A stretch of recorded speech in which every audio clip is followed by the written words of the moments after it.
Halo makhluk bumi, dimanapun kalian berada. Pada video kali ini, kita akan menceritakan sebuah alur cerita film Tucker and Dale vs Evil. Di awal cerita, Allison dan 8 orang temannya memutuskan untuk menikmati liburan dengan camping di dalam hutan. Di dalam perjalanan, Kak, yang jadi supir saat itu, hampir menabrak mobil di depannya. Tak lama kemudian, mobil tersebut berhasil menyusul dan menyalip mereka pelan-pelan. Terlihat, 2 orang yang berwajah seram melihat ke arah mereka, tetapi tidak mengucapkan sepatah kata apapun, sehingga rombongan Allison dibuat merinding melihat 2 orang tadi. Setelah di jalan cukup lama, 9 orang anak muda itu memutuskan untuk berhenti di minimarket. Lagi pula mereka harus belanja buat kebutuhan waktu camping nanti. Allison dan Chad masuk terlebih dahulu untuk belanja. Di dalam mereka tak sengaja ketemu dengan Tucker, satu dari 2 orang yang hampir tertabrak Chad di jalan tadi. Namun Tucker cuma menatap mereka dan tidak berkata apapun. Di saat sedang milih-milih barang di dalam toko, ada pria lain yang mengawasi Allison. Pria itu adalah Dale, yang juga hampir ketabrak rombongan Allison beberapa saat yang lalu. Tucker dan Dale mungkin terlihat menyeramkan, tapi sebenarnya itu hanya penampilan luarnya saja. Dale masih melihat Allison dari kejauhan. Sebenarnya hanya ingin kenalan, tapi dia tidak percaya diri dengan penampilannya.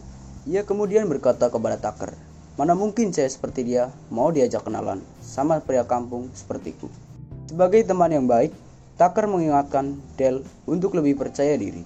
Dia memberi tips kepada Dale supaya sering tersenyum waktu ngobrol dengan seorang wanita. Dale nekat mendekati Allison, tapi karena nervous, dia lupa kalau sedang membawa sabit pemotong rumput di tangannya. Dale kemudian bertanya, "Apakah kalian mau camping di hutan malam ini?" Kemudian tersenyum dan tertawa. Melihat Dale yang ketawa-ketawa kayak psikopat sambil membawa sabit, Allison dan rombongannya jelas lari dan ketakutan. Sebenarnya mereka berdua ini hanya sedang dalam perjalanan untuk merenovasi rumah kabin yang baru dibelinya. Setelah di dalam perjalanan, sempat hampir ketilang polisi gara-gara lampu mobilnya rusak. Akhirnya mereka sampai juga di lokasi rumah kabin mereka. Setelah masuk ke rumah kayu tersebut, di dalamnya ternyata berantakan, debu di mana-mana, dan juga banyak sarang laba-laba di sana. Tapi anehnya, ada satu sisi tembok yang dipenuhi clipping koran yang membahas soal kasus pembunuhan berantai yang terjadi di dekat lokasi rumah tersebut. Sewaktu mengecek kondisi rumah tersebut, Tucker hampir mati konyol gara-gara ada tiang penyangga yang patah. Untungnya, dia diselamatkan oleh Dale. Sementara itu, di lain tempat, Allison dan kawan-kawan sudah mendirikan tenda dan bersantai di dekat perapian. Chuck kemudian bercerita kalau 20 tahun lalu terjadi pembantaian besar-besaran di hutan tempat mereka camping itu saat ini. Korbannya juga anak kuliahan yang seumuran dengan mereka. Hanya 1 orang yang selamat dari insiden mengerikan itu. Sedangkan jasad korban lainnya tidak berhasil ditemukan. Namun, sebelum Chuck menyelesaikan ceritanya, Mike tiba-tiba datang dan bilang kalau dia menemukan sebuah danau yang tak jauh dari campingan. Akhirnya mereka semua memutuskan untuk berenang di situ. Ternyata Tucker dan Dale juga sedang memancing di danau yang sama. Mereka sebenarnya jengkel karena ikan pada kabur gara-gara anak muda itu berenang di danau ini. Tucker bermaksud mendekat, berniat cuma sekedar memperingatkan mereka. Namun Allison yang sedang ganti baju kaget karena melihat mereka berdua, dan kepalanya terbentur lalu tenggelam. Dale panik, kemudian berusaha menyelamatkan Allison. Kejadian itu tak sengaja disaksikan oleh teman-teman Allison yang lain. Dan disinilah terjadi kesalahpahaman, seakan-akan Tucker dan Dale terlihat sedang menculik Allison yang tidak sadarkan diri. Esokan harinya, Allison terbangun dengan kondisi kepalanya terbalut. Dia panik karena tiba-tiba berada di rumah yang kondisinya sangat suram.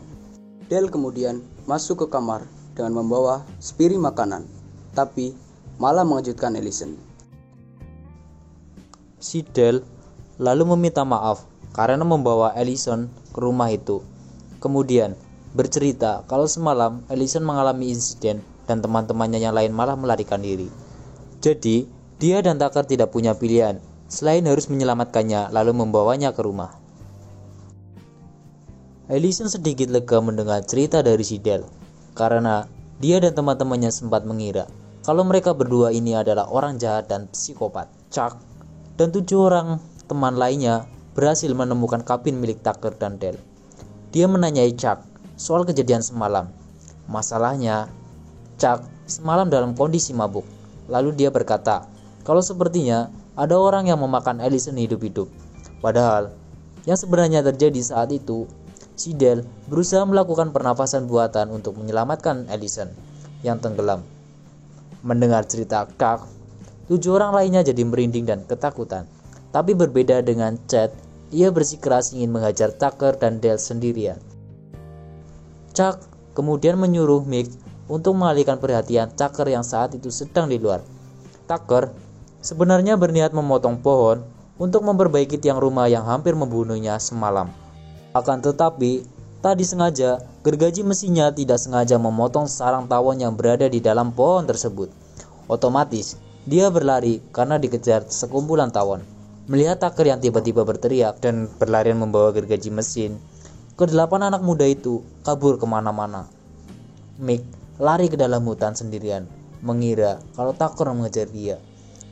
Setelah disalib, dia baru sadar kalau Tucker ini lari karena dikejar tawon. Namun ia tersandung, terus perutnya tertusuk batang kayu yang runcing, dan akhirnya dia mati konyol. Di dalam kabin, Dale dan Allison sedang asik main kartu.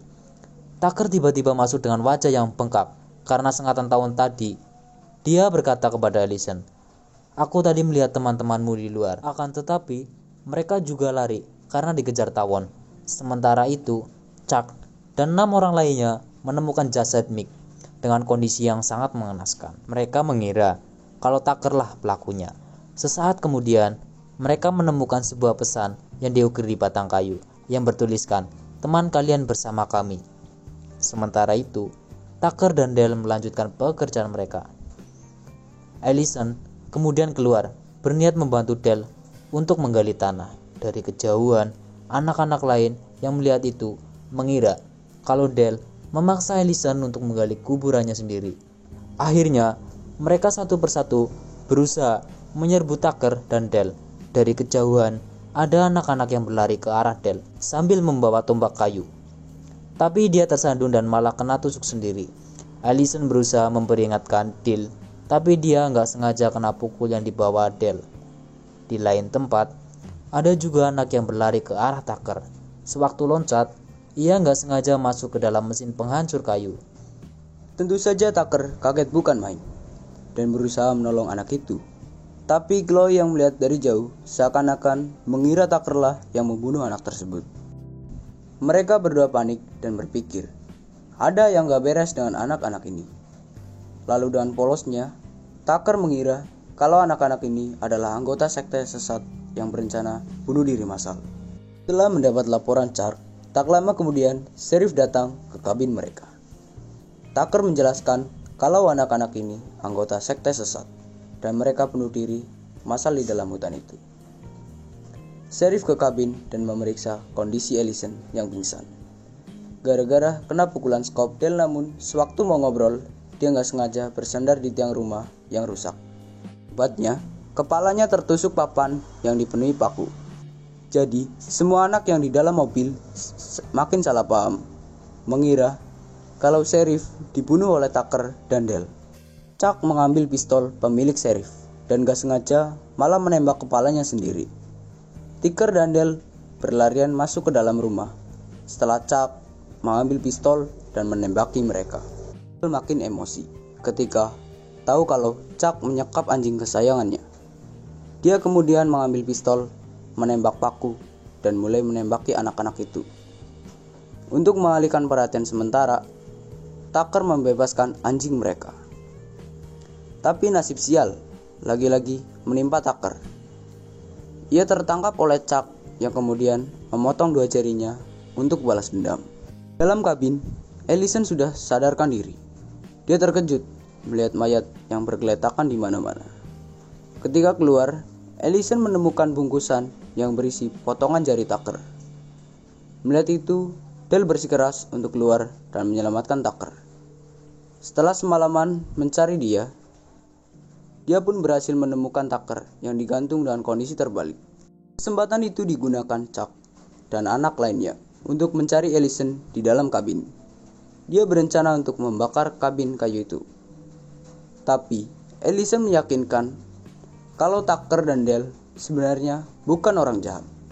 Malah mereka yang menyelamatkan dirinya sewaktu tenggelam. Setelah mendengar cerita Ellison, Jack marah dan berusaha menyakitinya. Tapi tak lama kemudian, Tucker dan Dale masuk ke kabin itu. Ellison meminta mereka semua untuk duduk dan saling meluarkan isi hati. Chuck lalu curhat kalau sebenarnya ayahnya menjadi salah satu korban pembantaian massal yang terjadi di hutan ini. Dan menurut cerita yang disampaikan neneknya, Ibu Chuck adalah salah satu orang yang berhasil selamat dari insiden pembantaian itu. Dan saat itu, Ibu Chuck sedang mengandung dirinya. Sementara itu di luar sana ada dua anak yang kemudian tiba-tiba masuk berniat menyerang Tucker dengan mesin pemotong rumput. Tapi malah mengenai temannya sendiri. Chuck kemudian melempar lampu pijar, tapi juga mengenai temannya sendiri. Melihat kekacauan ini, bodohnya Chloe santai menyalakan rokok. Dia gak sadar kalau di sebelahnya ada galon bahan bakar. Melihat hal itu, Tucker dan Dale Ellison berlari cepat-cepatnya. Tak lama kemudian, kabin itu meledak lalu terbakar. Pada awalnya, mereka mengira kalau semua ini sudah selesai. Tapi ternyata Chuck selamat dan masih hidup dengan kondisi wajahnya terbakar separuh. Mereka bertiga ketakutan dan melarikan diri dengan mobil. Namun, dengan kondisi yang malam yang gelap dan lampu mobil tersebut rusak, mereka akhirnya menabrak sebuah pohon. Setelah Dale sadarkan diri, Ellison sudah menghilang dan Tucker tergeletak di bawah pohon, tak jauh dari situ. Dia berkata kalau Chuck mengambil Ellison dan membawanya pergi entah kemana. Tucker menyuruh Dale untuk meninggalkan dan secepat mungkin mencari Ellison. Dengan bantuan indera penciuman anjingnya, Dale bisa mengetahui keberadaan Ellison. Ternyata Chuck menyekap dan mengikat Ellison di dalam fasilitas pemotongan kayu. Di saat berusaha menyelamatkan Ellison, Chuck menyerang Dale dari belakang. Tapi, untungnya dia bisa meng-counter serangan dan menyelamatkan Ellison. Mereka berdua bersembunyi di lantai paling atas fasilitas itu dan tak sengaja menemukan sebuah koran lama di situ. Tertulis kalau pembunuh yang melakukan pembantaian 20 tahun yang lalu sudah tertangkap. Dan anehnya, tersangka punya wajah yang mirip dengan Chuck.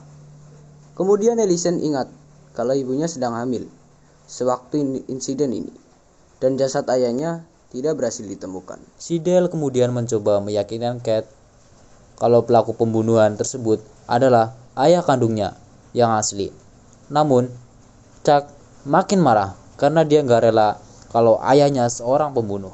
Kesempatan ini digunakan Dale untuk melawan balik yang menyebabkan Chuck terjatuh ke lantai paling bawah. Tucker mendapatkan perawatan medis dan jarinya berhasil dipasang kembali.